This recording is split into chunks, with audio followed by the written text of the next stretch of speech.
और हम आपको वेलकम करते हैं अपने रेडियो सबका साथ में और आगे चलते हैं। और आप तो जानते ही हमारे शो का फॉर्मेट जिसमें होती है रिडल्स और हमारी बुक। तो सबसे पहले मैं आपसे एक रिडल पूछ लेती हूँ और इस शो में 2 रिडल्स होंगी, एक मेरी तरफ से और एक आरजे सलीम की तरफ से। तो मेरी रिडल है What has lots of keys but cannot open any door? So think about this riddle and answer on the comment box. ये रिडल तो काफी मुश्किल लग रही है अन्नम। इसका आंसर जब तक मैं सोचता हूँ, तमाम लिसनर्स आप इसके बारे में सोचिए और कमेंट कीजिए। तो काफी मुश्किल रिडल आपने पूछ ली आज तो। आप भी सोचिए इस रिडल का आंसर। तब तक हम अपनी बुक की तरफ जाते हैं जो कि है The 7 Habits of Highly Effective People। Last 2 shows में हमने जिन 2 हैबिट्स के बारे में बात की थी जो कि थी be proactive and second one was begin with the and in mind. और अब हम जिस 3rd हैबिट के बारे में बात करने जा रहे हैं जो कि कोवी की बुक में मेंशन है वो है पुट फर्स्ट थिंग्स फर्स्ट। और ये तीनों हैबिट्स कोवी की बुक के अकॉर्डिंगली डिपेंडेंस से इंडिपेंडेंस तक लेके जाती हैं। अगर ये तीनों हैबिट्स आप अडॉप्ट कर लें तो आप इंडिपेंडेंट हो जाते हैं। जी, जैसे कि स्टीवन कोवी का ख्याल है कि अगर ये तीनों हैबिट्स आप अपने अंदर डेवलप कर लें तो आप पहला फेज जो डिपेंडेंट टू इंडिपेंडेंस है वो आप क्रॉस कर लेंगे और इसके बाद नया एक आपके पास फेज आएगा। तो इसके बाद आप इंटर इंडिपेंडेंस के फेज में दाखिल हो जाएंगे। तो पहला फेज क्रॉस करने के लिए आपको ये 3 हैबिट्स अपनानी है। First, be proactive. Second, begin with the end in mind. Third, put first things first. तो जी दोस्तों, अगर ये 3 हैबिट्स आप अपने अंदर डेवलप कर लें तो आप जरूर डिपेंडेंट टू इंडिपेंडेंस का फेज क्रॉस कर लेंगे। तो मैं आपको स्टीवन कोवी के बारे में थोड़ा सा मजीद बताता चलूं कि 24 अक्टूबर 1932 को पैदा होने वाले स्टीवन कोवी न सिर्फ फिलॉसफी और सेल्फ डेवलपमेंट पर बहुत सारा काम कर चुके हैं बल्कि इन्होंने रिलीजियस स्टडीज में भी मास्टर्स किया हुआ है और इनके पास 10 मजीद डॉक्टरेट डिग्री एजाजी हैं। और इन्होंने the 7 habits of highly effective people के अलावा द 8 हैबिट्स नाम ये किताब लिखी है, आप उसे भी जरूर पढ़िएगा। और द लीडर इन मी ये किताबें भी पढ़ने वाली हैं। और मैं आपको बताता चलूं the 7 habits of highly effective people जो 1989 में रिलीज की गई थी, फर्स्ट कॉपी इसकी 30 मिलियन बुक्स अब तक इसकी सेल हो चुकी हैं और ये मोस्ट फेमस बुक है पूरी दुनिया के अंदर, क्योंकि ये आपको सिखाते हैं कि आप डिपेंडेंट से इंडिपेंडेंट कैसे हो सकते हैं। तो आज हम जो बात करें वो तीसरी हैबिट की है। तो हम जानते हैं अनम से कि वो तीसरी हैबिट जिसके बारे में कोवी ने जिक्र किया कि वो आपको डिपेंडेंट से इंडिपेंडेंस की तरफ ले जाती है, वो कौन सी है? तो बताइए अनम कि वो कौन सी हैबिट है? जी बिल्कुल, और ये हैबिट है पुट फर्स्ट थिंग्स फर्स्ट।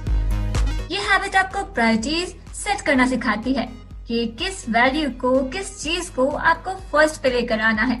इसकी आपको अलाइनमेंट करनी होती है। जो मोस्ट इम्पोर्टेंट चीजें हैं आपकी जिंदगी में उसको आप फर्स्ट पे लेकर आए, टॉप पे लेकर आए, अलाइनमेंट करें। इस तरह अलाइनमेंट करने से आपको खुद भी पता होगा कि कौन सा काम पहले करना है। तो आरजे नम की आपको पता है कि स्टीवन कोवी ने इसके हवाले से 3 फेजेस भी सेट किए हैं। क्या आप जानती हैं कि वो 3 फेजेस कौन से हैं?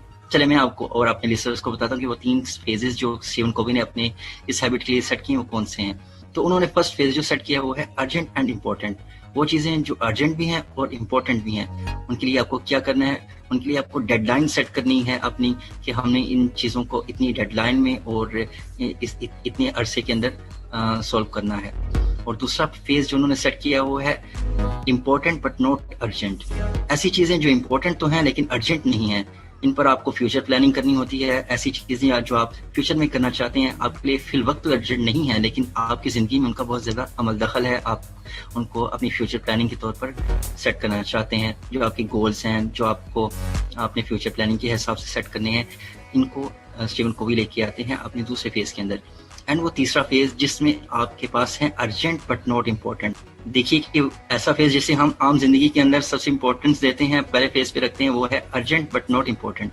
ऐसी चीजें जो हमारी अर्जेंट होती हैं लेकिन इम्पोर्टेंट नहीं होती, हम उसको अपनी जिंदगी में पहला फेज देते हैं, जबकि स्टीवन कोवी ने उसको तीसरा फेज दिया है ना इंटरेस्टिंग बात। तो स्टीवन कोवी कहते हैं कि पहले आप वो चीजें करें जो अर्जेंट भी हैं और इम्पोर्टेंट भी, उसके बाद जो अर्जेंट नहीं लेकिन इम्पोर्टेंट हैं, और एंड पे वो चीजें जो आपके लिए अर्जेंट हैं बट इम्पोर्टेंट नहीं।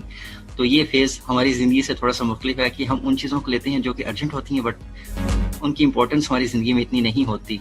तो हमें स्टीवन कोवी का फेज तो यही बताता है, और स्टीवन कोवी का ये तरीकाकार किस कदर कारआमद है, ये तो हम इस हैबिट को एडॉप्ट करने के बाद ही सीख सकते हैं। तो अब आप एक दफा दोबारा अपने लिसनर्स को जरा वो रिडल बताइए जो आपने बड़ी मुश्किल बता दी, और मुझे तो अभी तक उसकी समझ नहीं आई कि क्या बता है वो।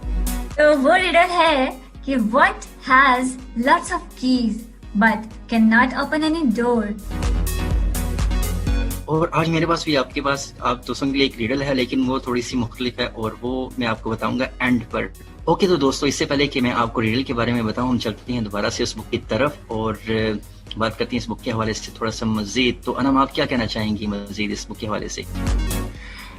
इस थर्ड हैबिट और इस चैप्टर को लेके कोवी ने कुछ क्वेश्चंस किए हैं, जो क्वेश्चंस हमें अपने आप से करने चाहिए, जैसे कि मैं अभी लिसनर से करती हूँ और आपसे भी। What could you do regularly but you are not doing currently that would improve your personal life? Similarly, what one thing you could do to improve your professional life? हम सोचते हैं इस बारे में कि हम कैसे ऐसा कुछ कर सकते हैं अपनी ज़िंदगी में, और यही कुछ आपको करना है अपनी प्रोफेशनल लाइफ में। तो ये कोई ऐसी एक चीज़ या ऐसी चीज़ें जो आप अपनी ज़िंदगी में शामिल कर सकते हैं, जो आपकी ज़िंदगी को, अपनी लाइफ को इम्प्रूव करने में आपकी मदद करें। तो अगर मैं अपने हवाले से बात करूं कि मुझे ऐसी कौन सी चीज़ अपनी ज़िंदगी में ऐड करनी है जो मुझे मेरी ज़िंदगी को इम्प्रूव कर सके, तो वो होगी वक्त की पाबंदी।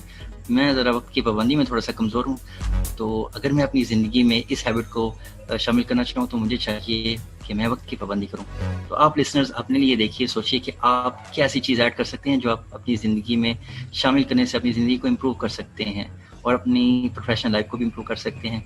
ये हैबिट हर एक लिए अलग हो सकती है, तो आप दोस्त अपने अंदर महसूस कीजिए, अपने अंदर देखिए कि क्या ऐसी चीज़ अगर आप अपनाएं तो आप अपने अंदर इम्प्रूवमेंट पैदा कर सकते हैं।